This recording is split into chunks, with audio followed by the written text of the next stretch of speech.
Okay. The Industrial Internet of Things brings with it new technologies, but also new possibilities for new business models. There is a need for more flexibility in industrial production, but also more flexibility in supply chains. In order to master this, you need a marketplace. You need a marketplace that mediates between demands for production and offers for productions, including the whole supply chain.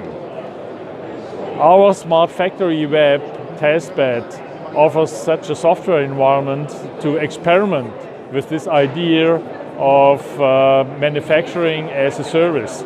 It is currently an IAC testbed with partners Fraunhofer IOSB, KT in South Korea, and Microsoft. Other partners are welcome to join this initiative. Just go to www.smartfactoryweb.de.